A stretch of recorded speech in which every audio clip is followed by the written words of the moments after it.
Is Canada a serious country? I guess we're about to find out. Donald Trump's tariffs threat may be over for a month, but it's not over completely. And we're going to have to rearrange the way we do things in Canada in order to avoid the pain that his tariffs would impose. I think Donald Trump will lose interest. I really do. He has the attention span of a mosquito. And now he's talking about taking over Gaza, which will keep him occupied for the better part of his 4-year term. But in the meantime, while we have the opportunity, we have a lot of things we need to clean up in this country. I watched a video presentation the other day by the chief economist of the Royal Bank of Canada, and she said, Canada has the lowest pent-up business potential it has had in 70 years. The Liberals have been so awful at running this economy. They've reduced productivity. They've reduced per capita GDP. They've reduced investment from outside the country and inside the country. They've jacked up taxes. They've created regulations on the environment that no other country in the world has. And it hasn't moved the emissions needle a little tiny fraction. So that has all got to be undone if we're going to become a serious country. We have to spend on our military. Now, that's not just a Liberal problem. The Liberals have made it very much worse. Absolutely no question about that. But even under Stephen Harper, our per capita GDP spending on NATO defense was among the lowest in the Western world.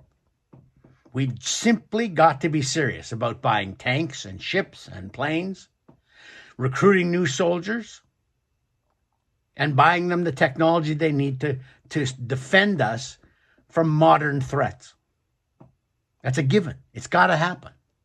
We have to beef up our border security. The Americans, well, Trump in particular, has made way too much of how much fentanyl comes from Canada into the United States. But it's not an insignificant amount.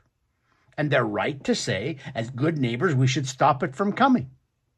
We need then also to keep illegal immigrants who use Canada as a jumping off point to get into North America and then go to the United States. Marco Rubio, who's the new Secretary of State under Trump, when he was in the U.S. Senate, said he was worried about the 5,000 Gazans we were letting in without screening, because those people will include a good number of Hamas operatives who are now right next door to the United States. Of course they're worried, and they have a right to be worried. And we should be worried too. We should want to beef up our border security as much as the Americans want us to. We have to get our taxes competitive. We have to reduce the EV mandate, eliminate the EV mandate, eliminate this net zero power grid mandate that the Liberals imposed. In incident after incident after incident, Liberal decision-making has cost Canada billions, cumulatively hundreds of billions of dollars in investment. That means fewer jobs. It means higher taxes. It means higher prices. We simply have to, if we're going to be a serious country, undo almost all of the last 10 years of Liberal government. But the one thing we really have to do, we have to get rid of interprovincial trade barriers. We've got to build pipelines, one to the East Coast, one to the West Coast, so we can sell to Europe and Asia, so that if the Americans want to put a tariff on our oil, we have other places to send it. But what happens? I show you, this is not necessarily a serious country. Francois Legault, the Premier of Quebec, has already said, no. My province will not accept a pipeline. No, they will take all sorts of, they'll take hundreds of thousands of barrels a day in Saudi oil brought up the St. Lawrence River in ships. But we're not serious because they will not take a pipeline. Safe, environmentally sound way of moving oil. We have to get rid of interprovincial barriers to labor movement.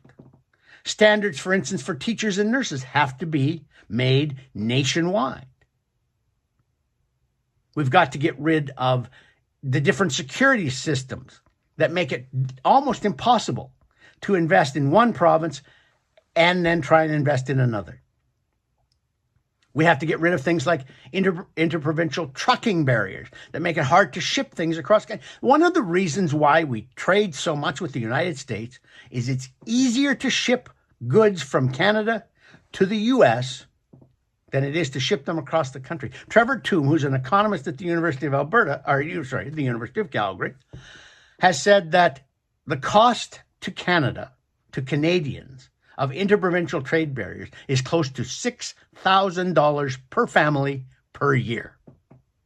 Get rid of that, and the shock of U.S. tariffs on our oil and on our manufactured goods will be greatly reduced. Won't be eliminated. It would still hurt to have the Americans impose tariffs, but it would be greatly reduced. That's how you become a serious country. And if we want to avoid Trump and his tariffs, that's how we do it. For Post Media, I'm Lorne Gunter.